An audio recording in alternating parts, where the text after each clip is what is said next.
Leren sik, nggih saderengipun dipun rangkepaken leren dhisik nggih.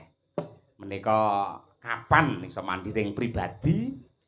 Kapan ora njagakake sing senior tanpa nggunakake lelampane kang kados mekaten. Lah nggih. Sesepuhipun ingkang adatipun manggen wonten Poncot mriku. Sakniki nggih enten sing lenggah teng Poncot niki mengko auranipun benten. Nggih. Nggih. Nek menika jan seger tenan piyayinipun menawi ingkang adatipun menika piyayinipun semeleh. Adatipun Bukesi menika swarane jan kaya bledhek. Sak menika kedah bisu 1000 bahasa.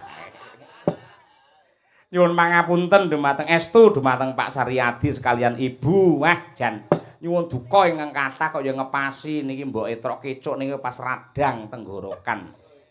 Jane wau dalu niku pun gandang swantene mergo bar suntik nika. Banter, Pak iso Pak, aku tek manggung iso Pak. Aman Pak. Awan mau nggih teng mobil kuwi omong mboten leren. Bareng munggah panggung tok Pak, aku aja nyuwara, aku bisu. Nggih pancen ngoten niku kok. Kala mangsa niku pun suwi lho Bukesi niku mboten gerok ngeten pun dangu. Delala kok menika dipun paringi kanugrahan dening Gusti supados nggen tenggorokan niku ken ngaso langkung rumiyin. Kapan seorang sinden Sukesi ngaso menawi mboten ngeten iki. Merga kejaba anggenipun nyinden pancen suarane kaya bledhek, menawi teng omah menika anggenipun ngunek-ngunekne anake kali bojone kaya bledhek tenan ya. Nggih kedah leren sawetawis mila nyuwun pangapunten menawi anggenipun atur panglipur mboten saged maksimal Bapak Saryadi. Insyaallah mangke menawi panjenengan kagungan putu malih terus syukuran mangke pas Bukesi pas sehat-sehatipun mekaten. Insyaallah niku. Nggih. Monggo rangkepipun coba nong ayo nong dibantu Mbak Dian nong. Ayo. Nggih.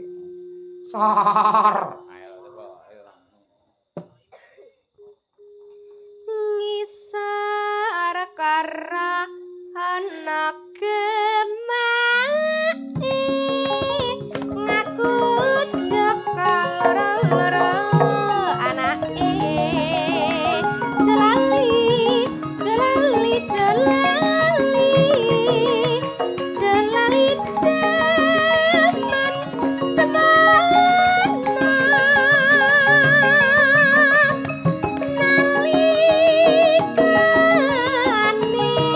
lamarku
Alhamdulillah.